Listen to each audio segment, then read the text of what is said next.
Hi, I'm Mo Siegel, president of Urantia Foundation, and on behalf of the foundation, on behalf of the trustees, there's Gar Jameson sitting here, Marilyn Kulicki is in the other room. On behalf of this organization, for all of you that are streaming in, listening to the Scientific Symposium, we are so happy to have you here. This is a first, and Gaetan says there's been something like 700 people that have streamed in. And this is the beginning of something new, Guard. You've done a good job bringing us together, but now people do not have to be here. So by the way, guess where you are? You are in the forum room at 533 Diversey Parkway. And this particular room that you're looking at has huge historical significance. This is, in many ways, where the revelation happened. So for all of you that are streaming in, welcome, and we hope you attend a lot more of these seminars in the future. Thank you. Thanks, Mo. Wow, that's good stuff. And to be here at the forum room is just, I'm just very excited to be here and to chip in my little part on this conference. And this afternoon is going to be kind of an inward searching, more invisible trip where I'm going to talk some more about mind. The title of this talk is, the technical title is The 7 Adjutant Mind Spirits. It's the Urantia book version called A Revelation for a Scientific Explanation of Mind. It's, I've always been a curious type about why do those other people do what they do, and things to do with thinking, the mind, and behaviors. The mind in general, why does my cat do what the cat does if I was a cat person? Anyways, this model that the Urantia book offers on mind is the most satisfying breakthrough to me as a way to understand, to make sense of what's going on in my inner reflecting. I just wasn't satisfied with thinking that it all just started here and spins around in here, and that's all there is. It felt like maybe there's something in addition to the brain.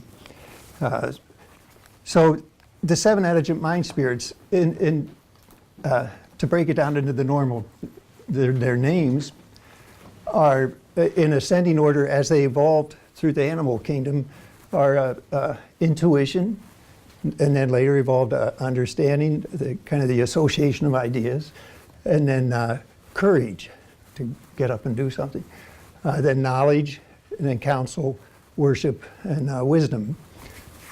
And I have to use a little trick that helps me to keep them in order and think about them. And the first one, intuition, starts with I. So I think I. Second one is understanding. Ooh, you. Begins with I and then you. So there's intuition and understanding. The last two are WW towards the end, worship and wisdom. And that just narrows it down to the 3 middle ones, courage, knowledge, and counsel. So that's the names of them. And to further kind of help me get oriented to the concept of them as they evolved, I think about a little baby bird's first activity, and that is what do. They have the intuition, the instinct, peep, peep, peep. Pretty soon they understand, oh, food shows up. I'll do some more peeping. And in about 2 weeks, repeated, they got that down pretty good, peep food. And they start getting courage. Now it's getting I'm too big for this place. I got to fly out into the world. And pretty quickly then follows the knowledge that, oh, crash, the world's a tough place. You know, there's something. But more courage, more practice. And when you got a full birdie, you know, a few more weeks. And then he realizes the 5th adjutant, which is a counsel, I'm part of something bigger than me. I belong out there, I belong to the flock, you know, or I belong to the human race in our case. But that's the first 5 in different varieties that are in play throughout the animal kingdom and have evolved in variations to to me, in the Urantia book version, this explains together, working with each other, kind of a theory, even if you wish, of how mind evolved. The different abilities, these separate abilities that mind is capable of doing, are actually felt as one. The cat has its own version of this combination of things, and so forth. So we're going to concentrate on these 7 adjutants, in a sense, and it's more to the picture that we'll have to add here and there to really make sense of it. But for right now, I'm intrigued by these 7 adjutants, and the goal is not to prove that they exist, but to merely kind of pass on the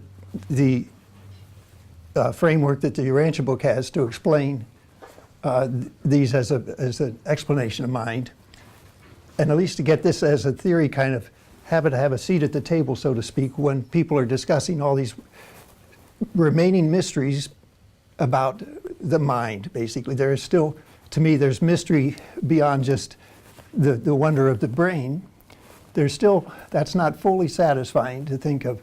Right here is where it all started, and that's why I can do what I'm doing right now, which I need the courage one to kick in there. But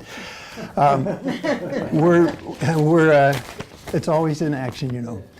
So we're going to approach this. I'm going to tell you what we're going to talk about right now in 3 ways. We're going to just elaborate a little bit more about the history of these 7. And then we're going to, in the second middle way, we're going to further study the last and highest one, which is wisdom, which doesn't get enough recognition, I think, but it's worth looking at. So that's the middle part. And then the last part, kind of with the scientific spin, we've been talking about really tiny things. Well, we're down to invisible right now. These are mind spirits. They're spiritual in nature. So we have to kind of think a little outside the box here. But to kind of get an understanding of if they really are real, maybe we can see some effect from them, some impact that they've caused. And that's where kind of a case study, looking at different examples and go, well, that could be a combination of these wisdom and understanding working together, or maybe a little lack of wisdom and understanding. So that's simply, this is the route we're going to go on. We've already started about learning about the Urantia book model of this of the adjutants, and I'm going to kind of do some partial quotes, I guess, from a little bit longer paper, which a purist will just cringe about, because I like to pick out some ideas rather than reading a whole paragraph, or just a couple thoughts that kind of build our understanding is the idea, the broader idea. So you'll have to put up with a little mangling of quotes and mixing them in with kind of a conversation that hopefully you'll walk away with a little better understanding. So, and before we really get done setting the stage, I wanted to make note of it, just a couple little things that conceptually, big picture, we're talking about mind, and it's a common term is body, mind, and spirit that people think of like in a triangle, I think. Mm-hmm.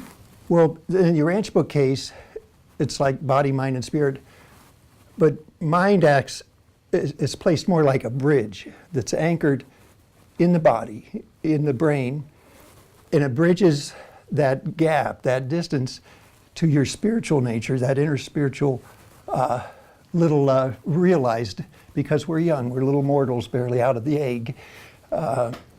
So think of the mind as this bridge that needs the brain to anchor it from one side, and we've just begun with, thanks to the function of our mind, to experience going across to a spiritual essence in yourself, and hopefully sensing the spiritual nature of the cosmos, in a sense. We're a child of the cosmos. And it's so the mind is this gift through these 7 adjutants, and through the personality, which is kind of another topic. But there's only one Ralph, and he's very wise in all this. You've got to, we're not saying you don't have a uniqueness about you personality-wise. We're going to take that as a given. But these abilities that you have, that's what we're going to look into.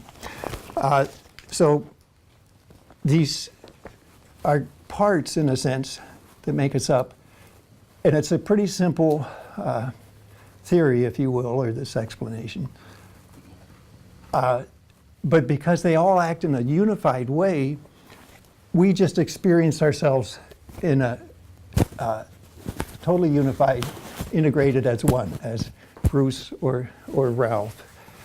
So it's hard to perceive of these separate parts in action, in a sense. But we've gone down that road in other ways. We've mentioned about the miracle of water, that I just, water's what life's all about and necessary. But we don't sensually know that oxygen and hydrogen are what's behind. When they got together, something wonderful happened, and we got water.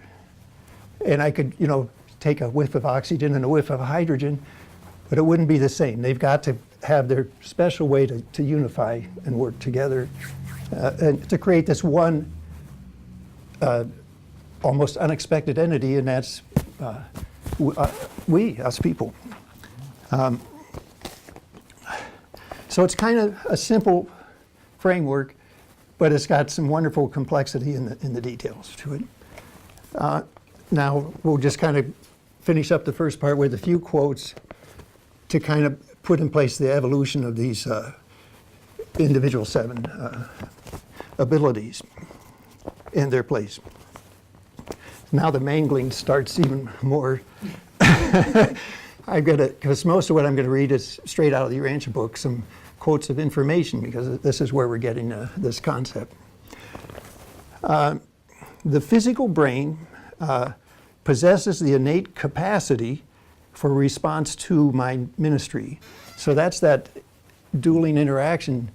The brain has the innate capacity, but it has this response to mind ministry. Perfect integration of these spirit endowments is responsible for the mortal inability to discern the phenomena of mind. Because they're so well integrated, we don't notice the parts, is what they're saying. It's anything but normal. It's normal that I'm me, that's it's a given. We take it for granted, basically. And we're supposed to just take it for granted. The design, this beautiful design, is to create a human being, with the assist of growing in wisdom, say.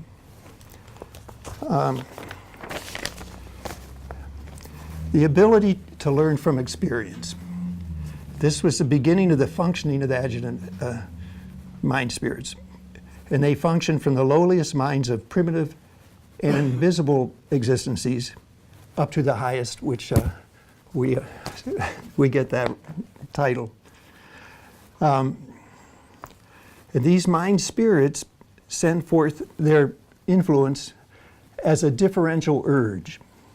Each one seeks receptivity capacity.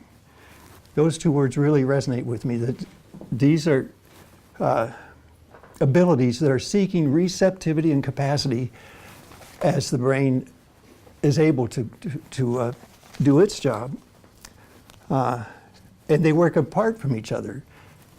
Wisdom is working separate from intuition, say. And now some history. At first, only the spirit of intuition could function in the instinctive and reflex behavior of primordial animal life. Then later on, millions of years probably, with the differentiation of the second one, differentiation of understanding, to endow such creatures with the gift of spontaneous association of ideas. We take that for granted, that I can open my mouth and words will come out. And that's a gift, that we can associate ideas. That's the second thing that kind of evolved mind-wise. Later on, we observed the spirit of courage in operation. Evolving animals really developed a crude form a protective self-consciousness for survival kind of thing, run into the hole. And then later, after the appearance of mammals, we beheld the spirit of knowledge manifesting itself in increased measure. So knowledge, which is facts, basically, recognizing that there's factual things in the world around me. And this is where science kind of can kick in, because now we're able to determine the facts. And further, that's the fourth one. And with the evolution of the higher mammals, the spirit of counsel started to be active, with the resulting growth of the herd instinct and the beginnings of primitive social development. So now we're part of something, in a sense. We start to have that in our mind functioning. And so that's the first five. And it's fun to think of different animals, or ants, or cats and dogs, or your parakeet, in having their own receptivity and capacity to these influences. It's not, we think about my mind, but there's a whole world full of various mind activities. And by the way, this is called the adjutant mind spirits, because that's like the junior stand-in, kind of. Our human mind is only kind of like a crutch to get us through our mortal life, in a sense, and grow experientially. Our mind will, that's the reason for adjutant in there, is that it goes with the mortal mind. We die when we will have a little different form of mind in the Urantia worlds, but right now we're about these mortal minds that we have up here. So that's the first five as they developed. And then later on, more quotes, sort of. We, the life carriers of Urantia, had been watching the functioning of the 7 adjutant mind spirits assigned to Urantia at the time of our arrival on the planet. So this is kind of an interesting twist. They've been here all along, waiting for brains to evolve in capacity in different ways so that more and more of them could be received, in a sense. That is, kind of think of it as that dynamic. So they'd seen the service of the first 5 adjutants, but never had the remaining 2 been able to function on Urantia. And jumping ahead, imagine our joy one day. The twins, and this is about 1 million years ago, there were twins about 10 years old when the spirit of worship, that's Numbers 6, when the spirit of worship made its first contact with the mind of the female twin, and shortly thereafter the male. We knew that something closely akin to human mind was approaching. And when about a year later, the twins finally resolved, as a result of meditative thought and purposeful decision, in this case to flee from home for their own good, then that decision, then did the spirit of wisdom, number 7, begin to function on Urantia. And these 2 twins now were recognized human minds. So wisdom had finally patiently been waiting to get into play, and this did it. Meditative thought and purposeful decision. So now the human, and this whole pattern of the mind adjutants, their presence with the life carriers is about 550 million years ago, it's a long time ago. And finally, through design, a brain evolved that was capable of wisdom, all functioning through all 7 adjutants. So that's kind of an introduction to the 7 adjutants and how they evolved, in a sense. And just to wrap up the first part, so all 7 mind adjutants have been present to minister mind on Urantia since the very beginning of life, and slowly connecting with the evolving animal brains. And as each generation, each brain grew as they grew in receptivity and capacity, then they were able to receive more of the gift of these adjutants. Now they say that the seventh one is really what, when it kicked in, that's when we had real cosmic beings as human beings were able to, that's what our roots are. So I wanted to look a little bit more at wisdom, and we'll run through some mangled quotes on that a little bit. The spirit of wisdom is the spirit coordinator and articulator of the work of all the other ones.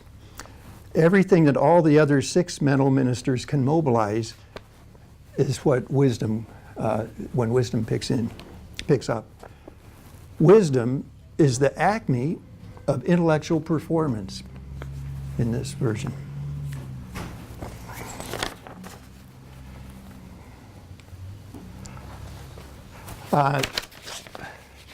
Wisdom is kind of a catch-all word too. It's interesting. We all have a different definition of was that wise or not wise. So it's kind of a, or when will I be wise, or that person's got it all together basically. So there's more to wisdom really than we normally think of in our daily chatting. And it's, when you think about it, it's probably more than you can put into a computer program. It's not something you can achieve that easily. We underestimate the importance of how hard it is to continue gaining wisdom. It takes work. And because it takes work to gain wisdom and think about these things, it's not something you can measure. And so for a lot of people, just a little wisdom is probably good enough because it can be hard to develop that capacity.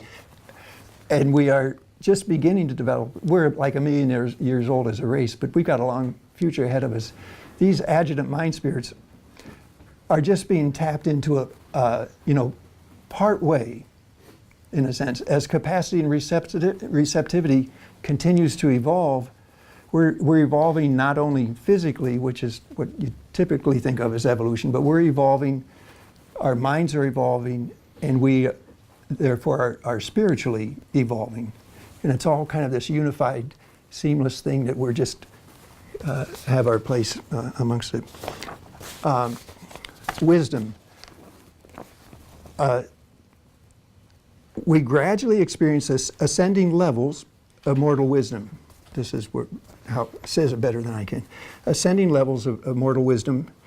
First one is the knowledge of things. Got to start somewhere. And the realizations of meanings. That's fire, say. And then the appreciation of values. That's a good thing. Okay. And then the nobility of work or duty. I want to get involved with these things. I got to get in there. Let me in. I'm simplifying. Then the motivations of goals or morality. These are kind of ascending levels of wisdom in a sense. So morality kind of kicks in finally, and you say, I want to get involved more with the good things than the bad things, or something. You start to make judgments and evaluations about morality.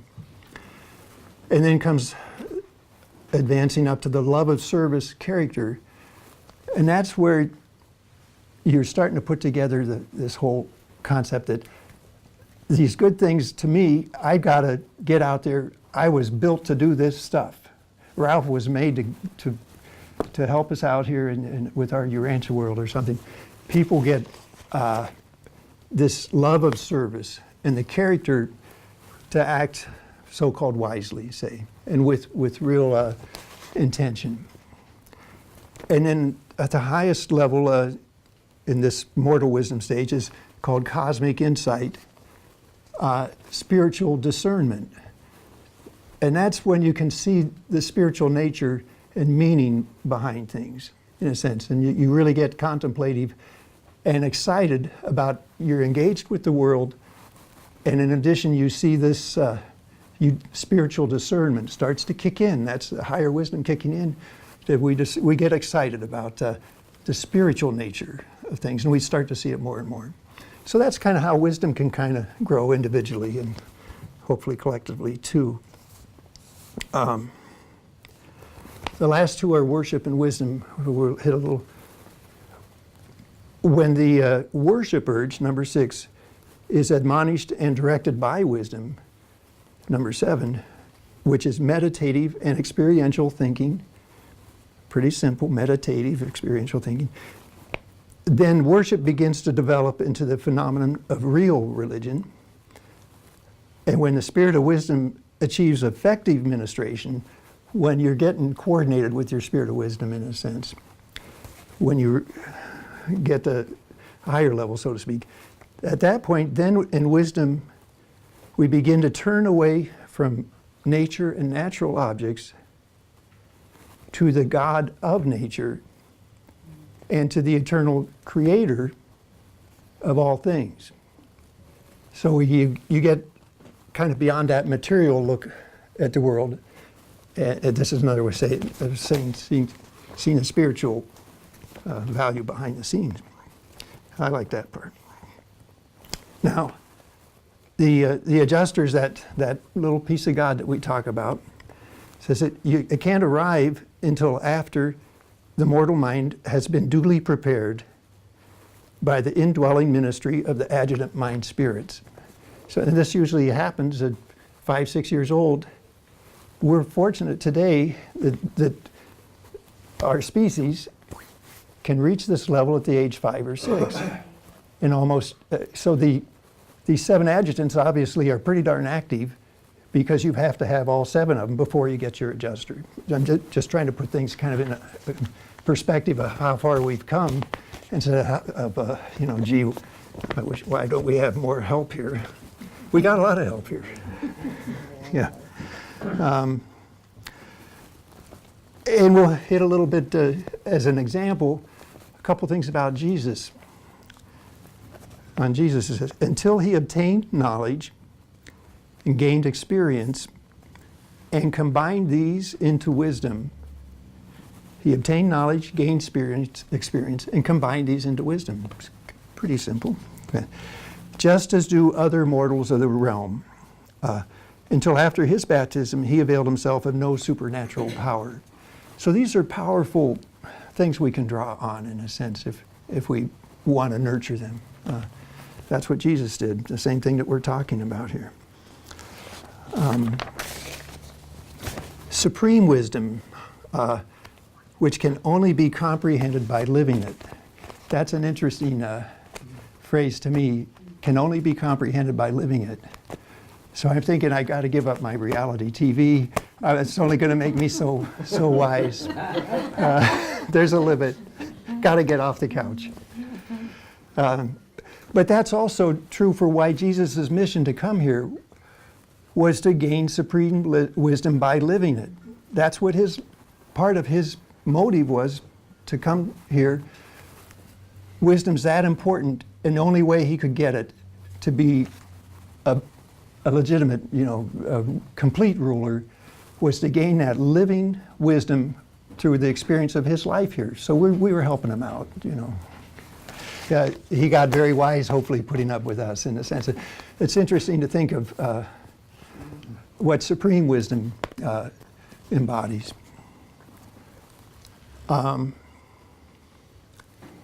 There's a little bit in here about wisdom tries to correlate factual values, quantity of things, which is what kind of the realm of science, with the qualitative stuff, which is that morals and more hard to measure values. I wanted to put in just a little bit of what they refer to science here.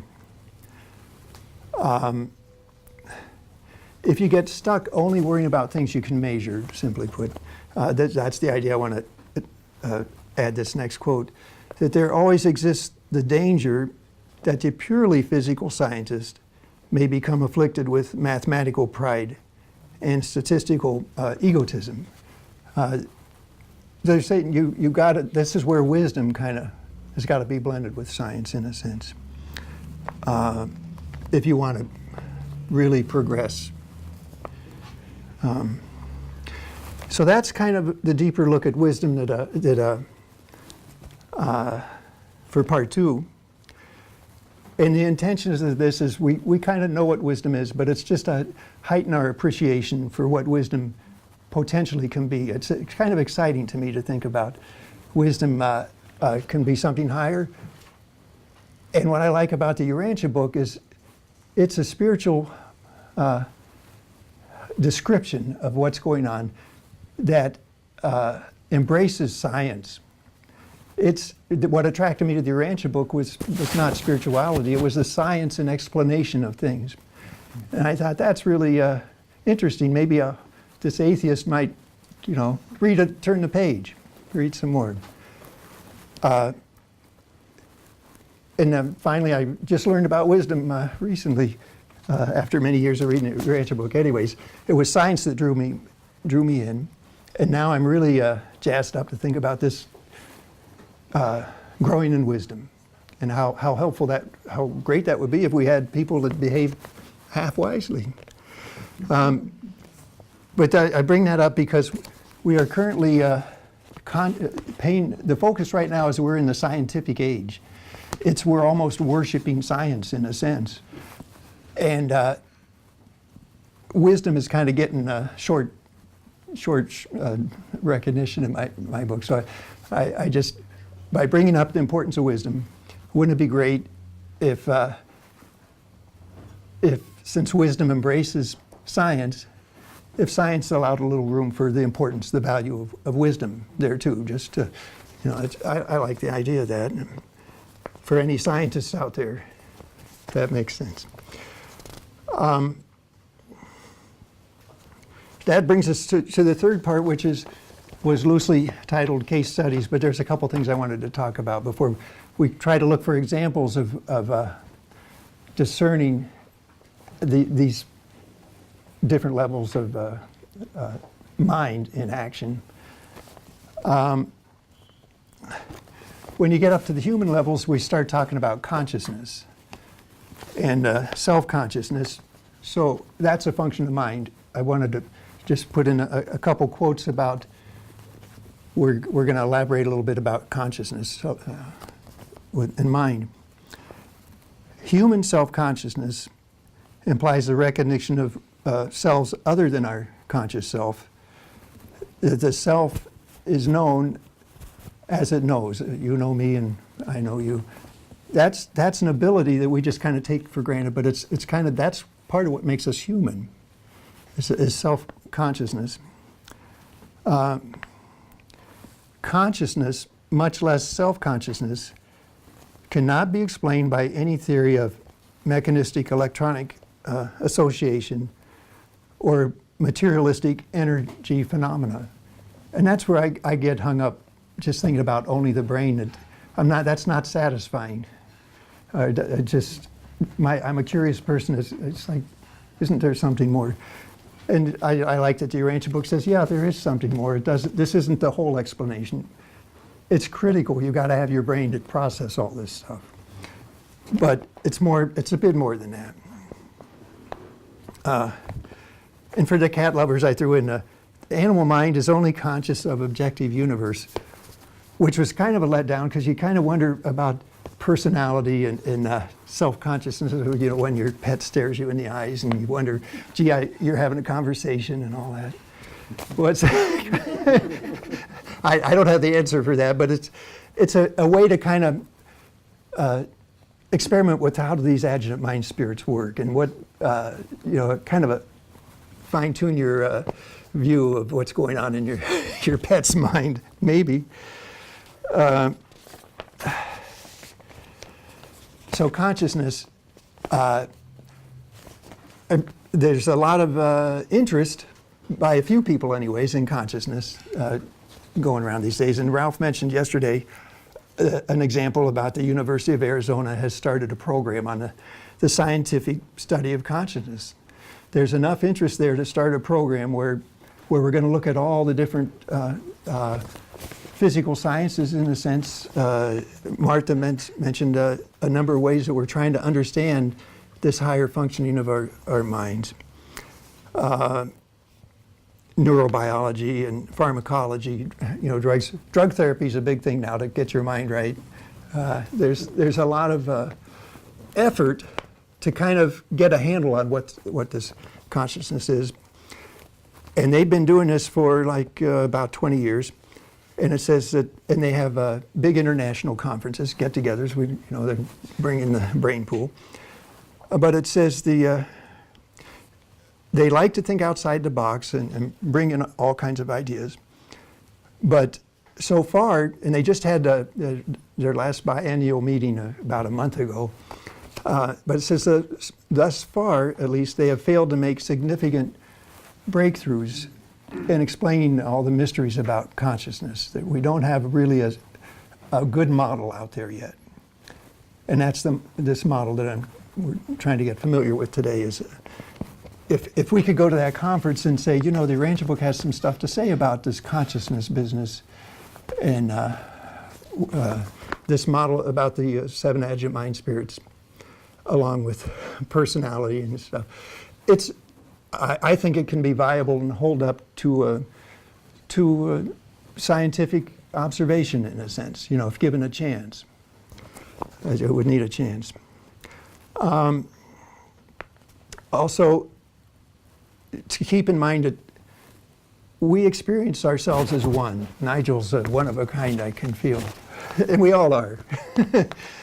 But this is not to, for right now we're made up of many parts. The personality is this unique gift that's really what makes us all special, even though our brains are similar.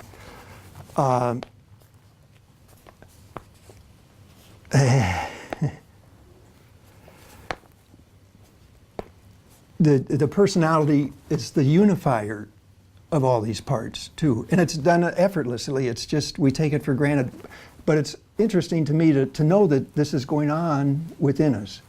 Your personality is this unifier. It's so good at it that I sometimes can have a continuity train of thought, and it's just a wonderful gift. Got to agree.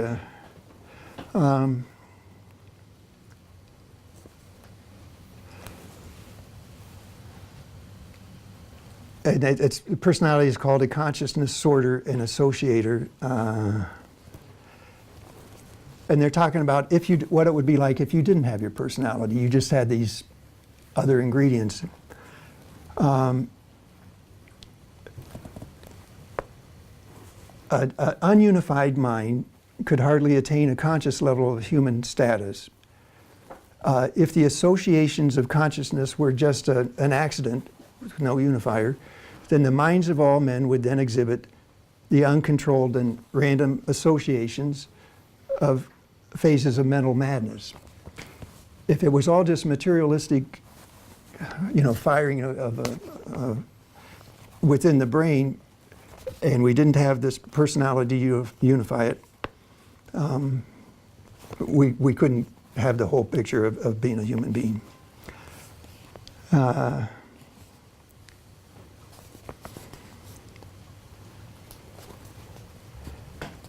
I want to mention a thing too, that I think Phil's going to talk about free will. That unless you decide to get engaged with the world out there and want to grow your consciousness, not much is going to happen. This is something you can grow your receptivity and grow your capacity, but it takes a choice and an action, a decision. And if we didn't have the gift of free will, the ability to do this, we wouldn't get far. And we haven't gotten real far yet. We're just beginning to evolve our minds to the potential what they can in this model. And so we're evolving. It's fun when you study evolution, physical evolution, but it's more, it's fun to ponder evolution of the mind and evolution of the spirit, which is how the Urantia book describes the what real, evolution is right up there with one of the forces of our universe that we're in.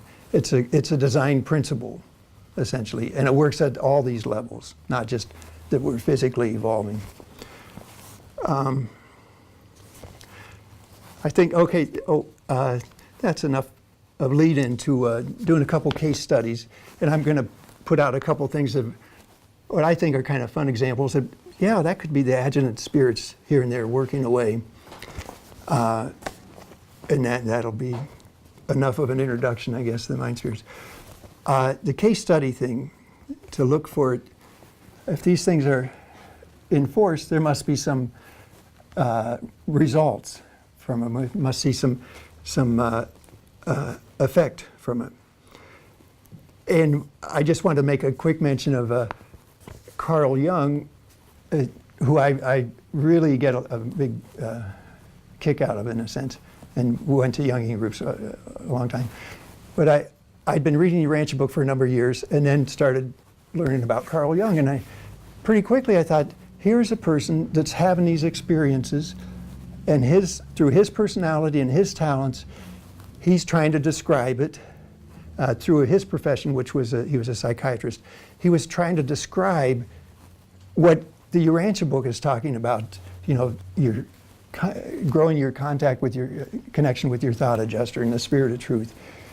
And he was an example to me of many out there, the Dalai Lama, who, you can pick different people, that embodies a lot of the evidence of these invisible parts of us working at a higher level.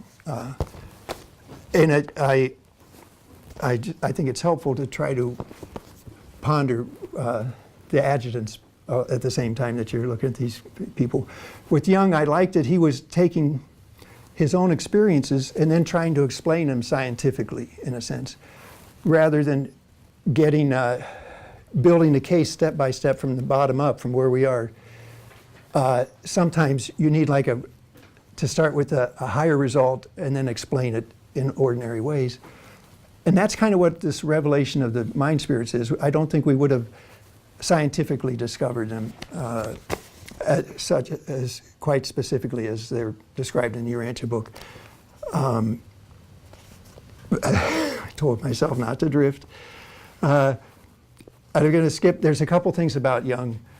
He had a principle, his centerpiece was individuation, and it's about finding your true nature, and that's, you have a natural tendency to want to do that, and to find your spiritual self.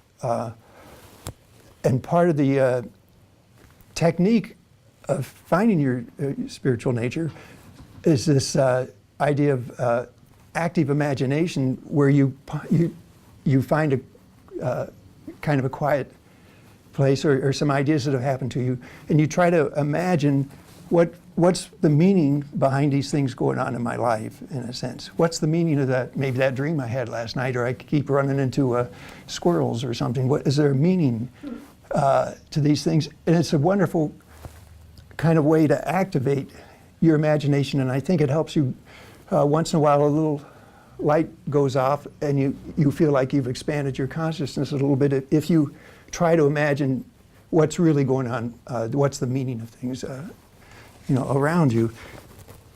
And that's one of my favorite things. I kind of live in an imaginary world of imagine what's the meaning of all this stuff, and it's kind of fun, and I think it can be productive.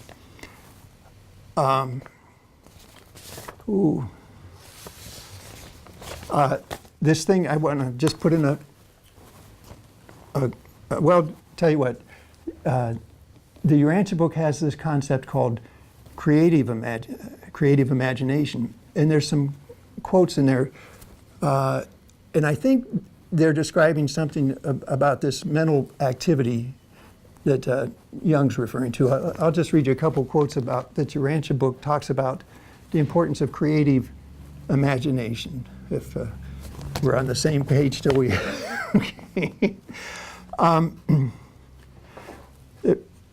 about the time that primitive man was developing a simple language, is the beginning, they were beginning to exercise the creative imagination.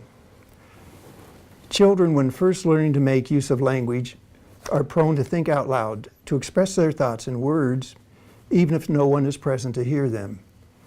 With the dawn of creative imagination, they evince a tendency to converse with imaginary companions. By this technique, the child early learns to convert his monologue conversations into pseudo-dialogues, in which his alter ego makes replies in verbal thinking and wish expression. To me, that's the start of something. That you imagine that having a dialogue with something besides your conscious thinking.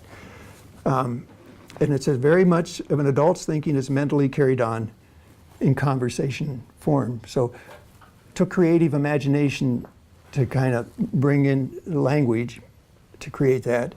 And we still rely on that form of childish using language. I mumbled that one through.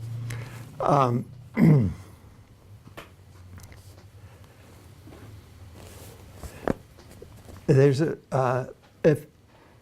for me, studying creative imagination has kind of been productive. I hope you might look into it later.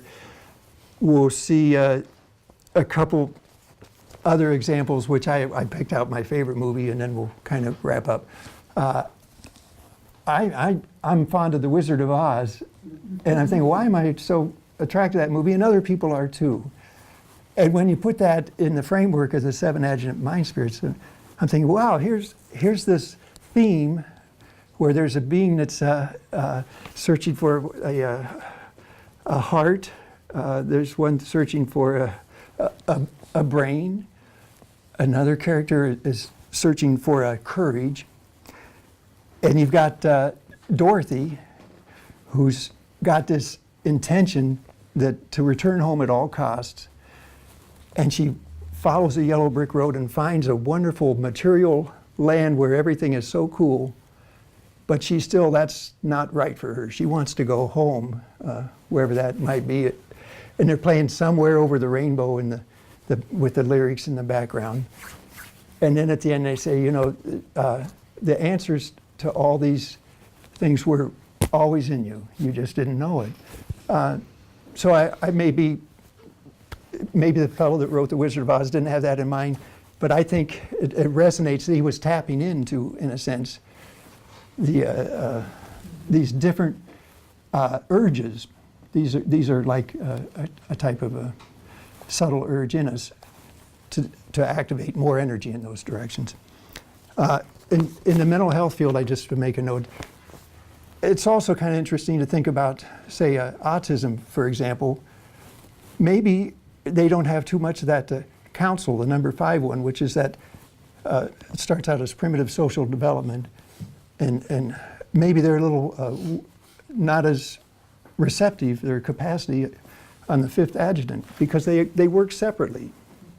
So it's, how do you see a case where maybe if they're working separately, one that wasn't quite working right?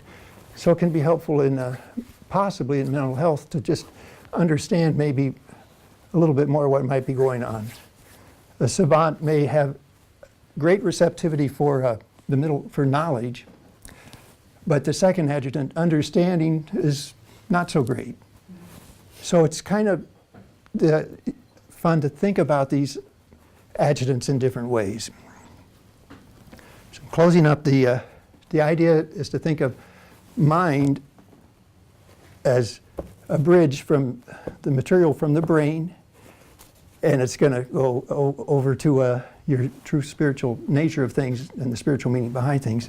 And it's the mind that can carry us along that road, which might be shaped like a bridge.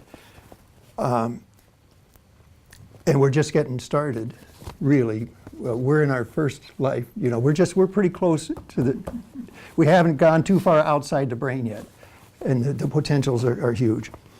So thanks for listening to some of those ideas about the adjutant mind spirit. And what I really want is, I hope that you, on occasion, consider about maybe that was an example of that was an adjutant mind spirit maybe, to think of your own examples, just to get this ideas out there and active, that would be great. So thanks then.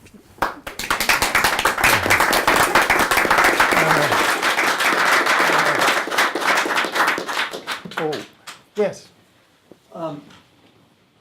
Personality integrates these. Yeah. And I presume, it has to be there before even intuition, isn't that right? Yeah, personalities, when you're born, I think is that right? No, I'm not going anywhere with it. I'm just say something about personality with respect to these. It's not necessary for the first 5. Animals don't have personality for this version. They have a tremendous affection. They can have a lot of affection, and you're one of their tribe in a sense. Social connection. Where did you think I was going with this, guys?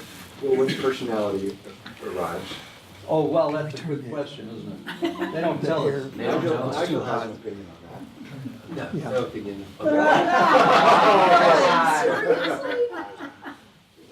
No sense? No, I need a good night's sleep before tackling that. How about the instincts, Bruce? So the instinct for security and survival, which Marta was talking about. Yeah. The instinct for self-reproduction, the instinct for self-gratification, which the Urantia book talks about these instincts. Mm-hmm. Where does that fit into the configuration of the adjutant mind spirits? It's the one that's in contact with pretty much all forms of mind. And it was the first one to activate. We probably can develop our own intuition, is what they call the broad term of what instincts are. Did you have something in mind as far as the... Yeah, I was just curious, whether they're independent of the adjutant mind spirits or they're in conjunction with. Intuition is the first. It's separate from the knowledge, which is the fourth one, I think. It's getting hot in here, so. Is it okay if we put that on? Okay. I think we don't appreciate intuition enough, probably. And I wonder about the maternal instinct, maybe. We don't appreciate intuition is really more involved in our thinking than we realize, maybe. For instance, the spirit of counsel, which is the more gregarious, I guess, piece. Outward social. Is that where we get that maternal kind of sensitivity, or my sense is that single-celled organisms, I'm looking at Ralph, don't have much of a maternal instinct. Yeah. But animals do. Right. They have that's the reason that, a fish, will clutch a eggs up, so. The Urantia book mentions the mothering instinct as being particularly expressed in mammals. Mm-hmm. It doesn't mention exactly where it begins to function in the phylogenetic lineup. Mm-hmm. So I don't know if when fish will swallow not swallow, but hold their young in their mouth for protection. Yeah. If it's functioning, they are vertebrates. Fish, they're fairly high on the phylogenetic ladder. Sure. So alligators do it too. Yes, that's true. Yes. If you want to seriously take on something really, just find a she alligator that's sitting in a nest. I'm telling you, they're dangerous. They're like That's seriously dangerous. I got chased by one. I know. It's really? seriously dangerous. Oh, really? Yeah, they have a sense of protection of their young. Protection of their young. Definitely. Yeah. They don't, not so much when they still are eggs, but as soon as they hatch and start making those land, it like turns on, and they know that changes their hormones in their bodies. That it's like us having a blast of oxytocin after the baby's born, But it happens in reptiles too, to a degree, But that's, the question is that, are your genes driving that to, propagate the species, so that it stays. So where does that actually come in? There is the the pre-adjutant mind spirits too is kind of a mechanical mind when you think of amoebas or something, say, And that might be what's going on with alligators, I mean, we don't know. This- really. the urge, the reproduction thing might be more the premortal, pre-adjutant. I have a question, Bruce. You mentioned the bridge between the mind and the spirit. The connection. Between the body and its. Yeah, the brain, I guess. Yeah. And the spirit. Yeah. Is that where soul consciousness comes in? You know, the Urantia book talks about soul consciousness as something that tends to increase with soul growth, I believe. Yeah, that's a term too, so, I mean, we're not really conscious of our growing soul, I don't, no, Just some, it's kind of a byproduct.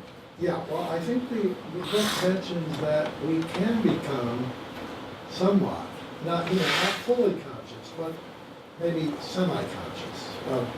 Would that be the spiritual discernment ability to have your capacity there?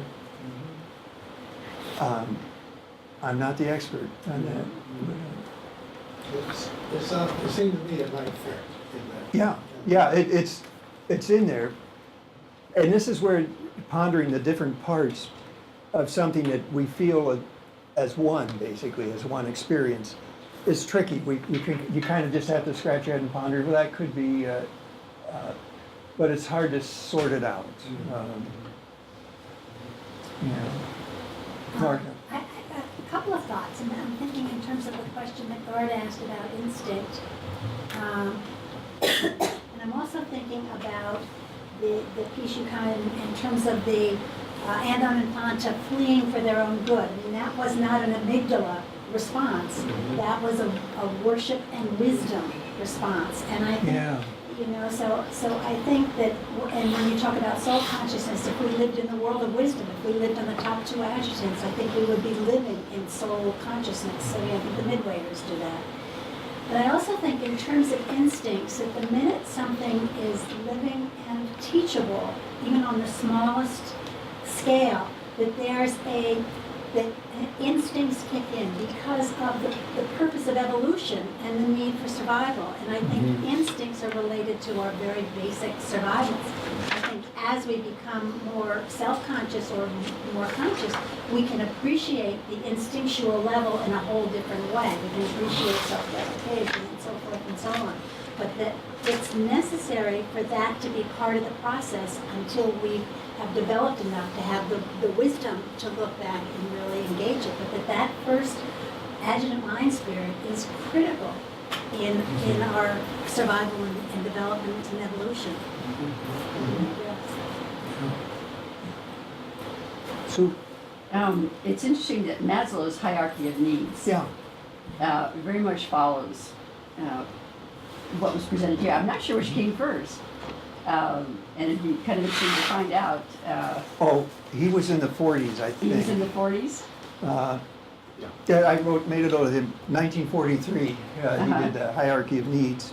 Yeah, and he called it self-actualization. At the top. You know, Right. when that's, Physiological. and it makes at the sense, bottom. that's his interpretation of his inner workings and his observations.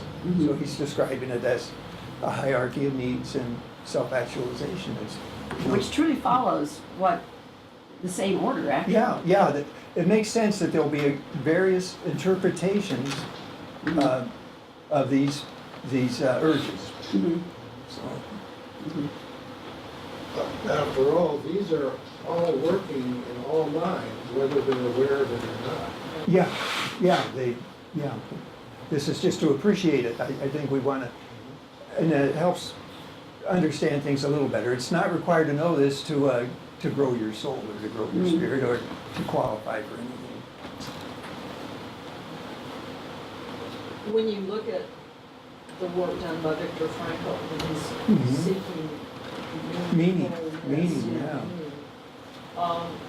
is he engaging knowledge or wisdom or the combination of both when you're doing like logotherapy? Where do you think, is that just on the whole continuum, or is it particularly, when you're asking us to look for that action Yeah. of the mind, where would you place him? Doesn't he gets up into more the quality of life, not the measurable value, but the value of immeasurable things. I'm trying to think what his just to, Yeah, you what- have to where extract he it, took when you his thinking can, to. yeah, when you can extract the meaning out of something instead of, it can actually cure, it's like you were saying, when we seek the proof of something, it's like, Frankl talks about when you can find the meaning, even in really horrible, I mean, he survived the Holocaust, but when he really looked within himself and saw the meaning, the things that had happened within his internal, within himself, then I guess you could say for anything, he saw the good, he extracted the good and he left the negative behind. I mean, I think that's kind of what logotherapy is sort of about, is it not? I mean, I've just gotten very, very interested in Frankl. I just think he's. What about the courage? The courage. Yeah, oh yeah, and the courage is huge too. Adjutant. He could be an example of really courage. You can't overlook courage too. We kind of we're beyond that. But. My question is, we say that animals are largely unconscious. Yeah. So are the first... But they have minds. Yes. So are the first 5 adjutants a function of the unconscious mind? I don't think they say unconscious. They say they're not self-conscious. They're not they don't have consciousness as we... Self-conscious. Self-consciousness. It's a primarily Thanks, Paul. reactive. Yeah, but they have a primitive form of consciousness. Yeah. It's that, And they can learn. yeah. And I understand that, but the consciousness is unconscious, or sometimes we react unconsciously. Does everybody agree with that? Yeah. And the question is whether or not those first 5 are sort of hardwired into our system, where we're just doing it because I'm a fish and those fish are around and I want to take them in my mouth and take care of them, and that's more unconscious. I'm not really thinking about that. Well, when you think of a dog or a cat, I think there's thought going on there. It's not words necessarily. It's primitive consciousness. I'm not sure. I think that it says, as I recall, animals are conscious of the meaning of motions. They have understanding. Yeah, In they other can words, understand. but they're not conscious of their consciousness, but they're conscious of the meaning of motion. Yeah, objective. They are conscious of objective reality. I think was one of the quotes. Yeah. So they're tuned in to a large degree. But does a dog have wisdom and worship? That's another way to come in from the other end of it. Are they capable of wisdom and worship? They might have a pinch of worship when you think of. I mean, we used to worship stones or the objects. I think the gregarious. I mean, they're very affectionate, and I think we might interpret huge affection or the pact instinct or something which they take you as part of. We might mistake that in our human thinking that they are worshiping me or that they're wiser than most people I know. Ralph. Talking about animals, we had Samoyed dogs for quite a number of years. They were phenomenal dogs.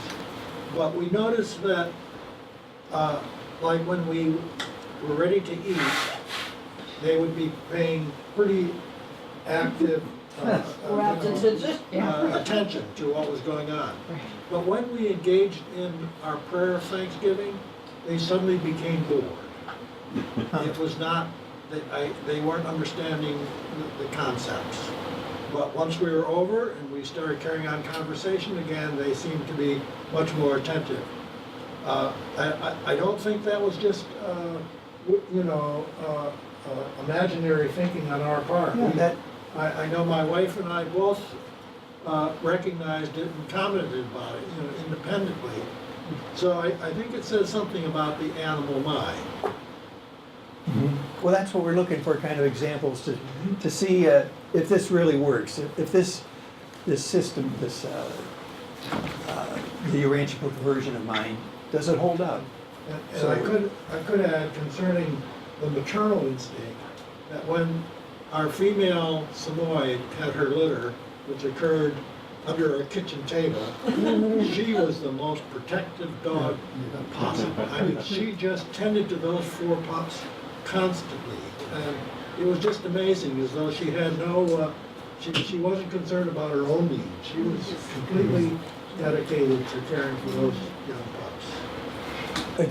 The different versions that each species kind of expresses of intuition is really fascinating. It's not just 7 things in play, but it's the depth of each one, the depth of intuition. Other animals walk away as, you know, from the, so it really gets fun when you think of the complexity of each one of these, when you think of the variety of life out there, and how, and when you think of it in the distance of evolution that over the span of time, it really is a wonderful frame, a way to see how this wonders of mind have come about that we take for granted. It's really, there's some really incredible examples.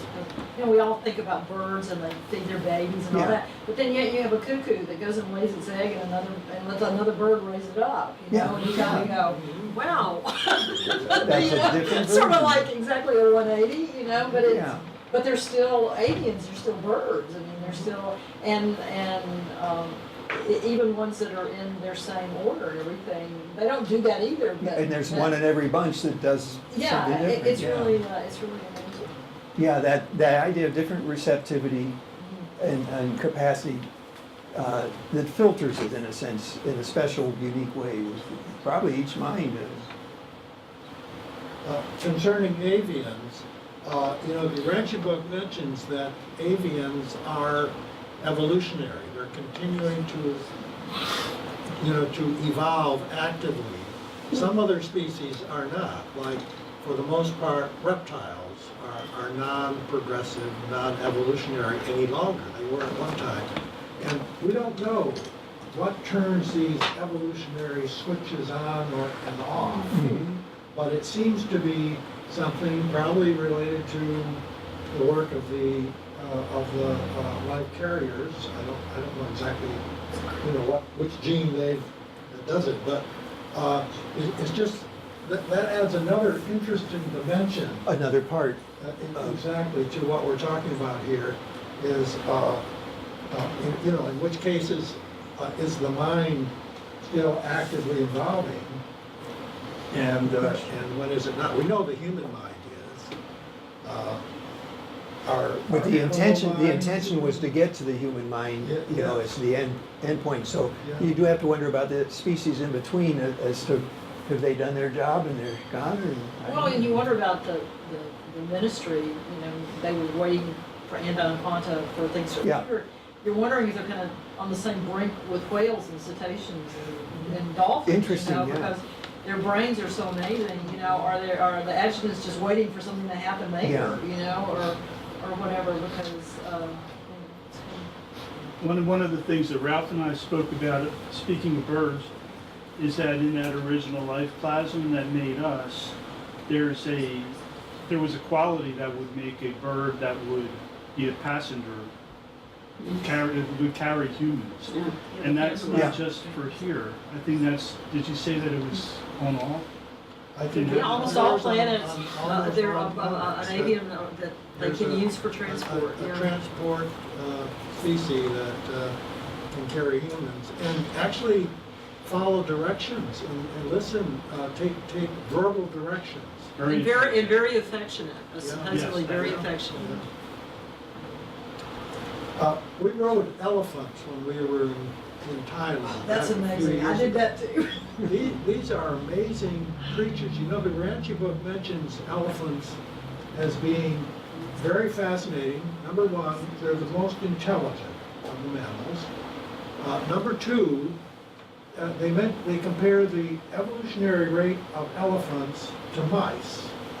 And they mention that, mice would have an opportunity to evolve far faster than the elephants because of their short generation. The generation The gestation period is like about 100, the length of the elephant gestation, which means they have potential to, if it's based on genetic mutation, and most of that occurs, during the haploid and then reestablishment of the diploid genome, the mouse should evolve much more rapidly, but yet the elephant is far ahead of the mouse. That's curious, in every yeah. way. So that's another very fascinating contrast in evolutionary rates. Yeah, yeah, it is. I think Sue had. I was just wondering if animals operate primarily out of the brain, and if the first 5 adjunct spirits are more contained in the brain, and at which point does it differentiate from the mind? Is the mind the top 2, or is it, wisdom and worship, or is it, where is the mixture there? Yeah, that mouse brain is probably different than a snake brain, is different than a squirrel brain. And so they have their own receptivity. But are they mainly operating out of the brain? And at what point is the mind superimposed over the brain?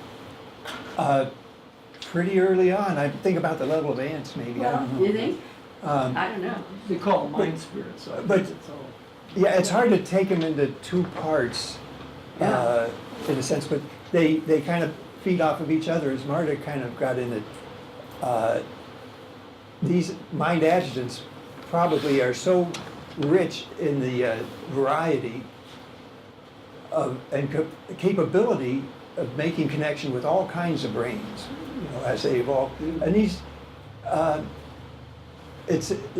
we were designed to evolve, in a specific way on our planet, say, so that the adjutants were waiting, in a sense, waiting for all these varieties.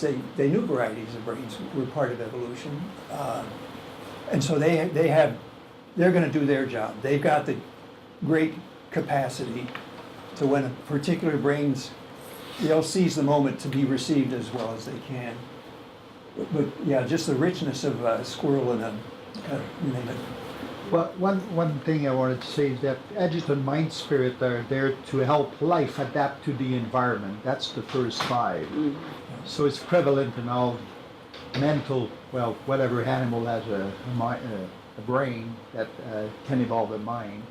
But the mind is an endowment from Yeah. the Holy Spirit. Yeah. And It's a what gift from- differentiates man from animal is the last 2, adjutant mind spirit. The animal don't have access to that. And those 2 associated with personality give man the possibility of being conscious of himself, as the animals are not. What's going on? And it's interesting that we're in Nebadon, so in our creating Mother Spirit, it's her special gift. The 7 adjutant mind spirits are from her, and that's a different version than other local universes would have. We're a special, they're the same mind adjutants throughout Nebadon, in other words. So it'll be really interesting to see what kind of, humans and animals live on the other planets. I'm under the impression that if it's alive, it has mind. Even That's a natural mechanical impression. mind or material mind. That's I don't think you have any life without mind, isn't that right? well, What about the insect? you can have mechanical mind, they mentioned, and that has to, There that. may not be any choices, but it's all instinctive, but it's still Your mind. brain. Well, even the levels. of- Brain and mind, I mean, there's a material mind. I think it's connected to the living part of the organism. Do you think there's like the level of mechanical mind that's started out life, and then eventually it reached the ability to be teachable, Teachable mind. and that's when these particular ones kicked in. But there was a lot of automatic life activity that had to. Well, there's a comment about the cell in the section, you're talking about vitalism. where each cell is striving for perfection, I think that's the term they use. They do, a single cell show agency. Yeah. Scientists attribute that to cybernetics, programmatic, function somehow, unexplained how it got in there. But all cells exhibit agency. They seem to know where to go to find food. Think of morphogenesis, when the development of an animal. How does a cell know to differentiate this cell and this eye so they all match together? It's not in the DNA. There's no algorithm in the DNA that has been found. It's suspected to be there, of course, but that determines that. So somehow, my own impression of what they say about the cell and the vital spark is that the cell does have a primitive form of mind. Yeah. There's a lot going on besides the 7 Adjutant mind states. I want you to comment on my concept here about brain and mind and spirit. Brain to me would seem to be an antenna for the mind, spirits, and receptivity, and so spiritual receptivity and mind would depend upon your brain, your individual brain. We're all different, and how good of a antenna it is to. Do you remember a band called Radiohead? They had a song called Radiohead. Oh, I heard that. I thought, they're starting to catch on. It's almost like, but when the Urantia book was written too, it's interesting to think of. We didn't have, they didn't refer to radios and TV and these kind of invisible things that we take for granted that have become part of our understanding. So they couldn't compare, like when you think about the internet. The other W that I mentioned, that's Wikipedia, Wikipedia is kind of a precursor to a collective wisdom, maybe, These things, evolution goes in little weird steps. And it's exciting to see that could be wisdom in action. The internet is ripe. You notice that Marta's brain is very colorful, and yours is just full of gray matter. Is there?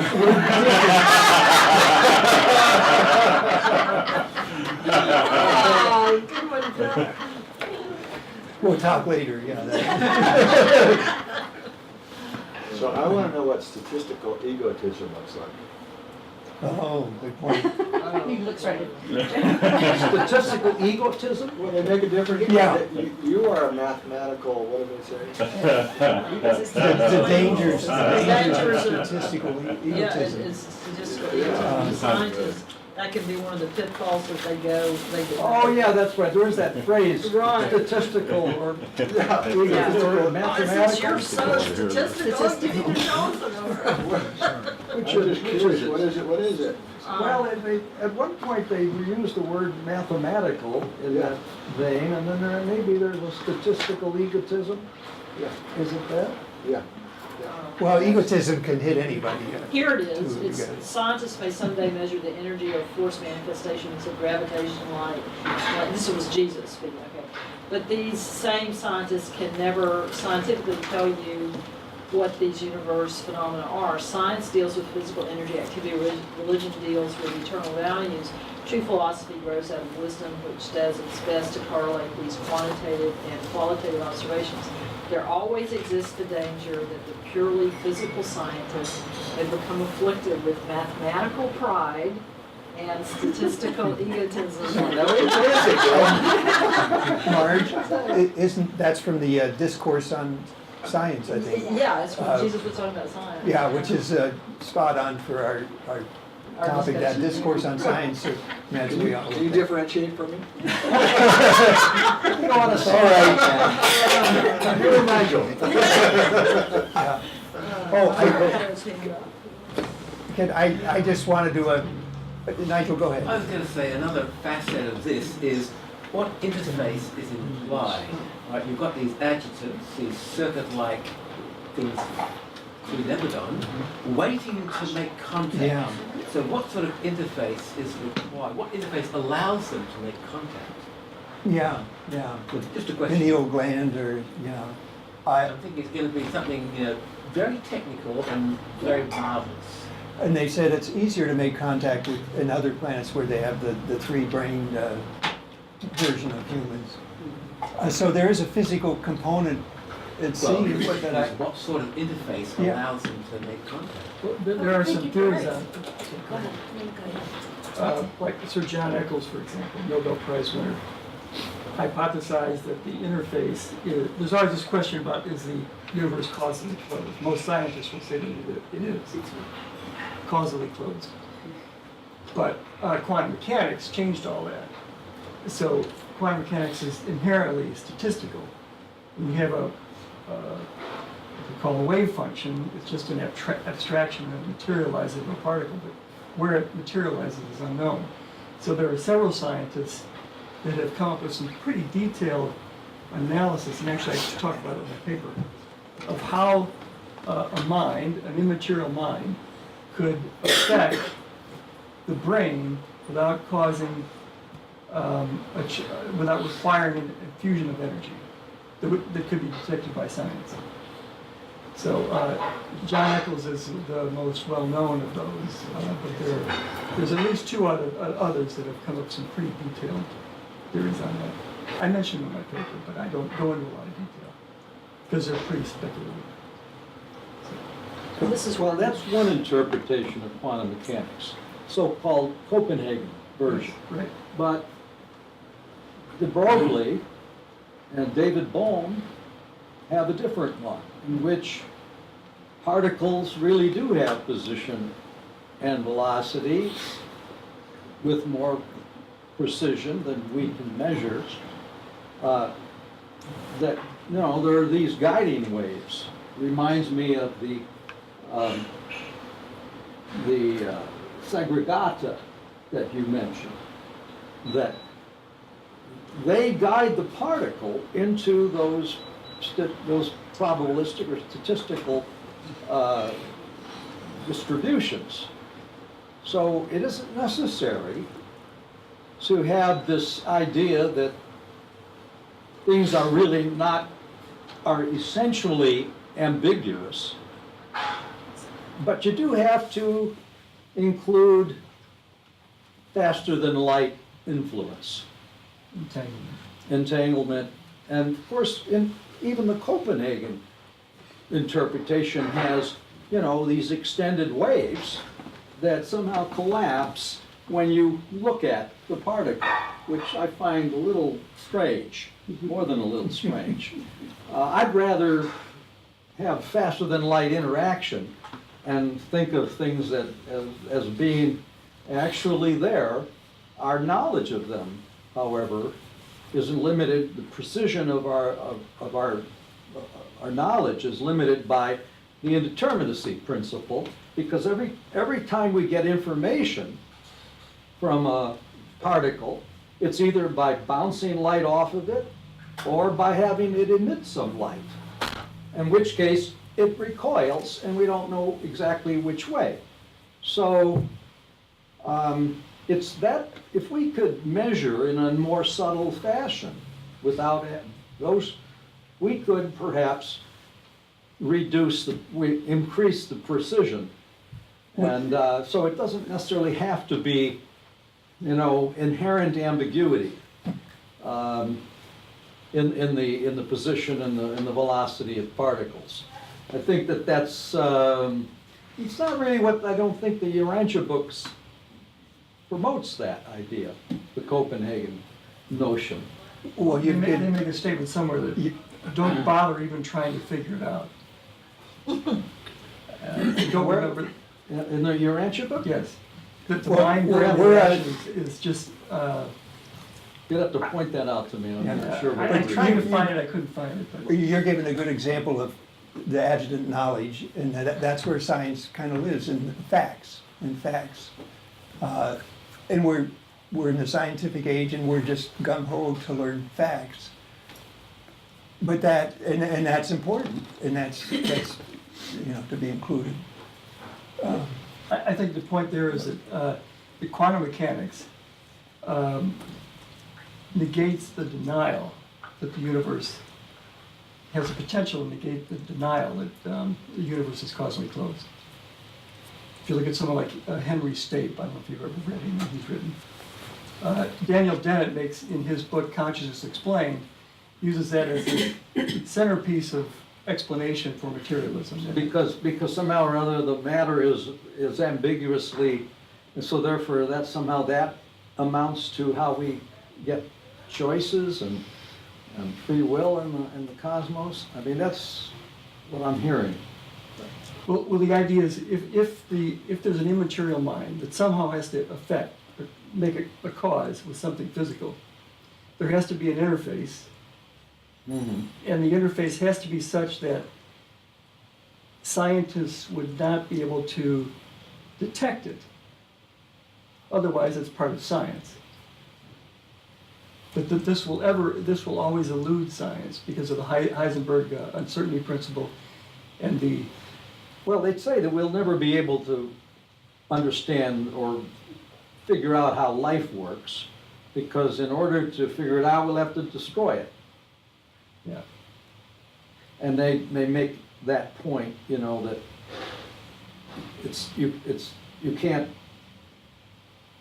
find out where something is without changing its velocity and vice versa. Right. I think it's two sides of the same coin. Because once you start asking, why does this happen? Why does this happen? Ultimately, if there's a mind, you will come to a point where you can't explain the ultimate cause. Well, tomorrow I'll be talking about free will. Yeah, I think it'll be related to we're going to this. follow up on that too, with your guys' talks too, which I think are both tomorrow, aren't they? Can I say something simple, very, very simple, in terms of the question I heard you ask, Nigel? It's like we have the 7 mind spirits. They're spirits. They're not material. They don't have protons and neutrons and all of those things. They're just spirits. We have a material brain that is developing, is growing, is changing, and it's firing. The different parts of the brain are firing all the time, and there's some kind of availability for something to tune into that firing. So my sense isn't that we're going to be able to measure that from a measurable scientific way, but that what we will see with the brain development over time, the parts of the brain that seem to be more active seem to be responsive to some of the adjutants the way we understand them. So like in the prefrontal cortex, I think we do see certainly wisdom functioning in the prefrontal cortex. There may be a place where we see more of worship functioning. There may be other places where we see more of the instinctual stuff, but it's going to be understanding how the brain vibrates, what its pulsations are, where its activity is, how the different lobes interact with one another, that we will guess, because we can't prove, but we will guess where the adjutants may come into it. That still doesn't answer the interface question. What kind of interface Yeah, is possible between a spiritual circuit Right. and a Yeah. material brain? Yeah, I mean, that's a really Since good. it's very delicate. Mystery. Yeah, yeah, Yeah, right. mystery, Good answer. Yeah. Found that answer. It emerges. They use that word, right? It Connected. delicately rests on Exactly. the, Yes, yes. what is it, the chemical, The physical, Yeah. chemical, Yeah. material brain or something, Yeah. delicately the rested. mind, Yeah, or the, yeah. it delicately rests on the brain Are itself. the rhythmic pulsations of the adjacent mind circuits. So, It talks about how That's we about have as far various as much spiritual detail. receptivities. yeah, that's the And key so part. I think that is Yeah, are probably we gonna, genetic. are we gonna and very- find a very, physical uh, receptor like we have receptors? very for physical in anything else, nature. you know? and genetically controlled to some Yeah. degree. Genetically controlled. But, in a sense, we're saying, where we're gonna find this, think about the Urantia book. Well, who wrote it and how did they do it? We get attracted to these things that are really hard, instead of the meaning of the meaning of growing our spiritual side or something. it's important to know where, where the Urantia book came from. But it's just amazing, our tendency to, we just gotta know every. Yeah, she talked about that earlier. Yeah. This is the proof that we We're- want, we desire, we can't. We wanna know. We're at the end of this section, so we'll continue thinking about this. Bruce, again, thank you so much. Yes, thanks for that. Thank you.